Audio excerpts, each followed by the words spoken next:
Hello, everyone. Welcome to Everything Arsenal. Happy New Year to everyone. What a start to the new year. This is how we are hoping 2025 goes for us. Last year, at a time like this, we were losing to Liverpool at the beginning of 2024 in the FA Cup, getting knocked out after losing to Fulham and West Ham. But this time around, we are beating Brentford, a very, very tough away ground to go to, a couple of days after beating Ipswich and also after beating Crystal Palace 5 goals in the last away game. So that is 3 wins in a row. I don't think we've done more than that this season. I'm hoping we're able to do that. 4 and 5 wins in a row. Hopefully, we can be able to do that. The main reason I've not given up on winning the league is because of what we did last season. We won a lot of games in a row at the end of the campaign. I think we won 16 out of 18 games. That was a magnificent run from January to May. I'm hoping we can do the same, and this is a magnificent start because this January is not going to be easy.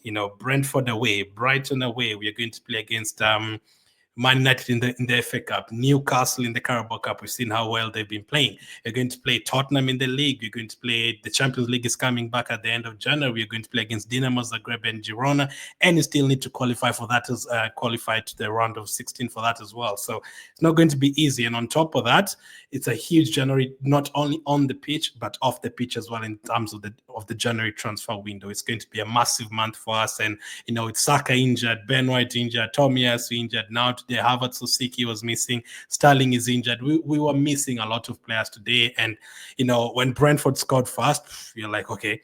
My prediction for this game was 2-1. I thought we were going to get a win, but I thought maybe you're going to get 2 goals and then Brentford will get 1, but we'll still get a goal and get the win. I thought you're going to score from a set piece today. We're going to need that, but without Havertz, without Saka, and then Trossard on the bench, Rice on the bench, that is basically mostly all of our attacking power gone. Even set pieces, Rice and Saka take them. So we are missing something from that. On top of that, Nwaneri, this is his first Premier League start. So he's been a magnificent for us, but this is his first start in the Premier League, playing on the right wing. He's not a natural right winger. On top of that, Martinelli obviously has not been confident, and then Merino's not started too many games. Calafiori is back, starting his first game in a long time as well. So you weren't really sure whether you're going to definitely get the goals and get a clean sheet in this game. And Brentford, until recently when they lost to Nottingham, they won almost every single home game. So it was going to be a tough away day. So I remember the first time we played against Brentford back in 2021, they ruined that Friday night for us. But since then, we've been able to go there and win 3-0 in the 2023 season when Vieira scored and Jesus scored. Last season, Havertz scoring late on. Havertz scored both our winning goals against Brentford last season. So missing him again for this game, it was terrible. So the lineup was going to be very interesting today because at the beginning of the day, we started to hear, murmurings of, there's a bit of a bug going around in the Arsenal camp. A few players could be missing, and I was like, no, man, please, man, not now. We're already missing Saka. I don't want to hear we're missing Odegaard again or Havertz or Jesus. We need all our players now. Now we don't have enough players. Now, I see people talking about selling players. I'm like, no, you can't sell anyone there. You can't say sell Jesus, sell Martinelli. We don't have anyone else to play there. Even if they hadn't scored in 3 years, we literally don't have anyone to play there. And we need all our players in the team right now. We need to add to it. I don't think we can afford to sell players. There's players like Tierney, I think, might leave because they're not going to get a lot of chances. But at the moment, to be honest, I just think we need to keep everyone in the team until the end of the season because we don't have enough players in the squad. So the lineup was going to be interesting. And the lineup that I went for today, it was definitely interesting. So defensively, for me, I brought back Calafiori as well. Didn't post a preview, but I had Calafiori in my lineup as well. So going with Ryan goal, Calafiori at left back, right back, Timber, and then Gabriel and Saliba. Defensively, absolutely fine. You expect us not to concede too many goals there. Defensively, very good. I'm happy with that for sure. Definitely happy with that. And then the midfield, interesting. No Rice today. Now, fair play to Arteta because not having Rice in this game, I was thinking, wow, like those counterattacks from Boehmer and Visa, you need someone with long legs, someone who can cover the ground quickly, and Rice does that for you well. Now, last game, I agreed with that 100%. I wanted Partey to be rested for the Ipswich game, and he did that. I agreed with that completely. Today, I did not have Rice being rested today. I thought this is a tough game, tougher than the Brighton one next time. I thought, listen, let's play the full team. But he rested Rice, and it worked. Rice was on the bench. He decided to go with Partey, Merino, and Odegaard, obviously. And then up front again, very interesting. Martinelli on the left. I would say maybe many people didn't expect that. So my lineup, I had Jesus Jesus on the right, Havertz up front, and then Martinelli on the left for this, and then Trossard comes off the bench. Now Trossard did come off the bench, but Martinelli started as well. But Nwaneri is the one that started on the right side because there was no Havertz today. So with no Havertz, he would maybe have thought it was going to be Martinelli, Trossard, and Jesus, but no, he gave the opportunity for Nwaneri to start, and go like in a circle. Life goes in a circle, man. Like literally the first game Nwaneri ever played for us when he was 15 years of age, it was against Brentford when he won 3-0 those 2 years ago. Now his first ever start for us in the Premier League, it's also against Brentford in the same fixture away from home. Another game where he scored 3 goals. Like, funny how life works. And he was magnificent. You're going to talk about him. And then on the bench, since we left the likes of Trossard and Rice on the bench, our bench looked better today than it looked against Ipswich. So you have Trossard on the bench, Rice on the bench. You have the defenders, obviously, Zinchenko on the bench, Kivio, Tierney, Lewis Kelly on the bench as well, Jorginho to cover the midfield. So we did have players, and I think also Tabio's on the bench, the youngster. So that was a good enough bench to also, if you need to get some goals, maybe bring in Trossard, and he's always very, very good off the bench. So lineup-wise, I looked at it. My prediction was still 2-1. I was hoping, listen, defensively, yes, Brentford have been scoring 5 goals, 4 goals. They have the best home record in the whole league. They've won the most games at home in the whole league. So I've watched them a lot this season, and they score 4 goals, 5 goals, 6 goals, 4 goals, 3 goals. Like, they score a lot of goals. But for us, you expect it to be different. For example, 3 goals. Like, the last time Arsenal conceded 3 goals in a game, it's almost 2 years ago. I think it was the Luton game. So it's decades ago, it's ages ago since we last conceded 3 goals. So you'd expect the game to be tighter. And again, same point, where the moment we scored the 3rd goal, I was like, yeah, we've definitely won this because we don't really concede 3 goals in a game. So you need to start the game very, very well, obviously, because you don't want to give them the opportunity to counter-attack you, and if they score fast, a bit of problems. And I think the first 10 minutes of the game, we were dominating possession. We had 84% possession in the first 10 minutes. Everything was, everything looked good. We are passing it around well, sometimes a bit slower, but everyone was getting a touch with the ball. And then Raya had a catch, fast attack from Brentford. Raya caught it well. We had a corner. It was knocked back in, and no one was there, though. But yeah, we were dominating position a lot the first 10 minutes, but not too many attempts on goal. And then we made an error, and this is the Premier League. If you give away the ball, you're going to be punished. And Odegaard gave away the ball in midfield, and we were punished right away.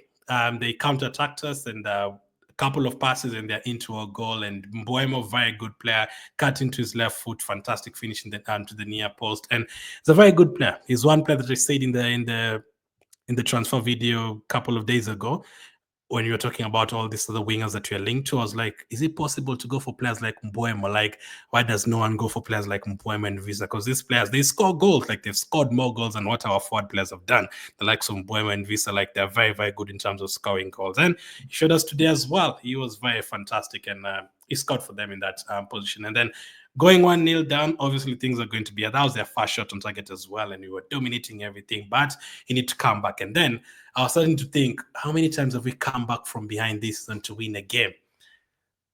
Every time we concede fast, these days we usually lose, like Inter Milan, Newcastle, Bournemouth, all those games that we've conceded fast, we usually tend to lose.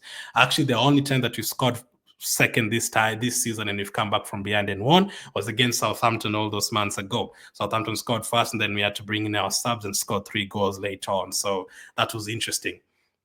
So for us to concede fast again in another away game, obviously Fulham also scored fast against us, and then we had to score, we had to equalize, and then we didn't get a winning goal, or it was disallowed. We need to come back from this game. First thing you need to do is to pick up the tempo right away, and we need to score before halftime to make it 1-1. Because if they get a second goal, you're in a bit of problems. And Timber got a yellow card. That means he's out for the next game. So we're going to see Partey at right back. Get ready for that. Partey as well had a chance from an Odegaard free kick, but it was offside. And then Raya, my goodness. I think Raya has been one of our best players this season. He's not really made any errors this season. He's made us win a lot of games this season, like Aston Villa won, Tottenham won, all those games. That mistake, man, he was this close to messing up big time, because if Brentford went 2-0 up, then problems. I don't know if you'd have come back from 2 goals behind. So that rare save, and then he cleared it off the line, and then literally 50 seconds later, we scored our goal as he scored our equalizer. Football. like one second away from being 2-0 down. 50 seconds later, you're 1-1. Fantastic. And the goal was very good. Jesus scoring once again. You love to see it, man. And that piece of play from Partey, that shot, fantastic. And then it was saved. And then Jesus, Pocha's goal, that reminded me of like Inzaghi and those kind of players. Charito used to wait in the box and, head the ball in. That's a fantastic finish. And I'm so happy Jesus is scoring again, because with Saka out and Havertz missing today and not trusted on the bench, this would have been terrible if we also having Martinelli and Jesus not scoring. And the fact that they both scored against Crystal Palace and they've both scored today, that is great. Martinelli is scoring again and Jesus is scoring again. As I always say, if one of them got 4 extra goals last season, we would have won the league. If we got 4 more goals from Martinelli or 4 more goals from Jesus last season, we would have won the league. So we can't have another season where both of them are not good, and they've both woken up. And that fantastic finish from Jesus to make it 1-1. And nothing much happened for the rest of the first half. And in the second half, you never know what's going to happen. If you start slowly again, they could score, and then you have to come back from behind again. But that reminded me of the 22-23 Arsenal's that season, when you used to start games very fast and start the second half very fast.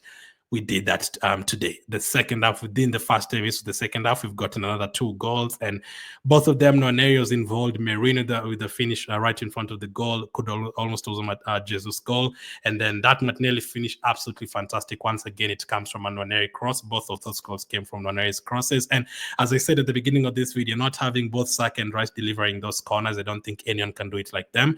But those Nwaneri corners were really good. It was going exactly where it needs to go. Like, it's fantastic, man. Like, those corners, all of them go exactly where they need to go, right in front of the goalkeeper. Like, fantastic. Whichever that's a set piece, coach. We need to give Nicolas Silva like a 10-year contract, because I remember watching Arsenal against Blackburn and Stoke and Birmingham and those teams, and we used to struggle in terms of set pieces. We had to wait for Koscielny to score a set piece here, and then Vermaelen to score a set piece here and there. These days, anyone, even without Havertz on the pitch, even without Rice taking the corner, even without Saka taking the corner, it doesn't matter. Like, we can score from set pieces, whoever is there, whether it's Timber, whether it's Saliba, whether it's Merino. Like, it's fantastic. And again, another Merino goal, another Martinelli goal, fantastic. Calafé did get a yellow card. And then the rest of the game, again, back to the Ipswich thing. Arsenal is funny. When we played Ipswich, I said, if Arsenal is going to struggle against teams like that, we're going to get a 1-0 win, or we're going to go into the last 20 minutes thinking, oh my goodness, is Ipswich going to equalize? We did the same thing against Shakhtar, against Leicester, against Southampton. The games where you expect to win 4 or 5-0, we're always like, oh, what is going to happen in the last 5 minutes, 10 minutes? We're only 1-0 up. But the games we think it's going to be tough, we always so comfortably ahead, like against Crystal Palace, Brentford, we are relaxing. Arsenal is a funny team, but away from home, we always do well, and we always score goals. We scored 5 against Palace, 5 against West Ham, 5 against Sporting, now another 3 goals against Brentford. Absolutely fantastic. Calafiori, Nwaneri, Merino went off, Lewis Kelly, Trossard, Rice came on, Jesus went off, Zinchenko came on later on, Jorginho also came on, Odegaard went off. I think he was great. I think he was absolutely great in terms of the subs as well. Everything worked.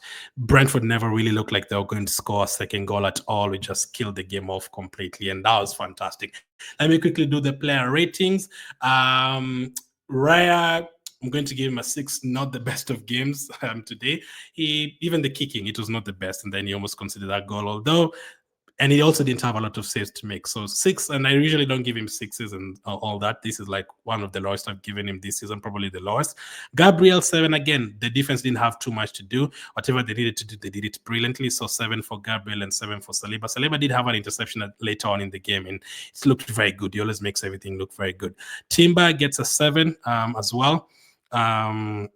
He got a yellow card. He's going to be suspended for the next game. I didn't even think it was a yellow card, though. Like, he got the ball fast. But anyway, Calafiori gets a 7 as well. I think that defensively, all of them will get a 7. Midfield-wise, Partey was incredible today, especially that first half, 8 out of 10.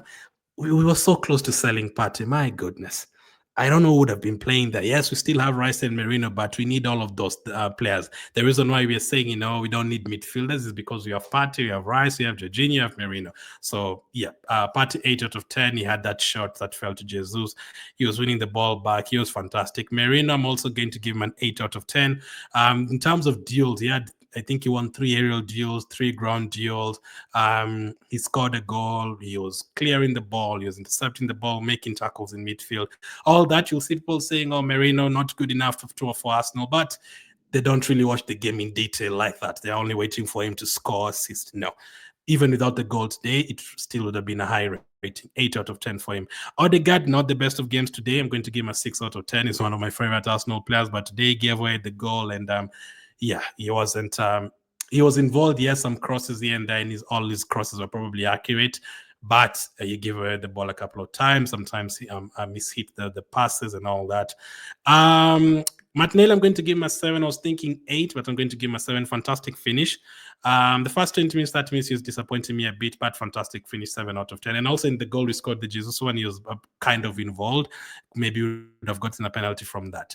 Jesus gets an 8 out of 10. In terms of, even without the goal, in terms of deals, Jesus is always involved. I think I saw him like in 13, 14 different deals today. Like, he always gets involved, and I'm so happy that he's scoring, man. Like, we need those goals, and I'm so happy he's scoring. His confidence is up, his feet hopefully keeps on going. Next time again against Brighton, play again, score again. That would be fantastic. Nwaneri, I'm also going to give him an 8 out of 10. Those goals he scored in the second half, he was involved in all of them, and he was looking very confident, and you wouldn't tell that was his first start in the Premier League.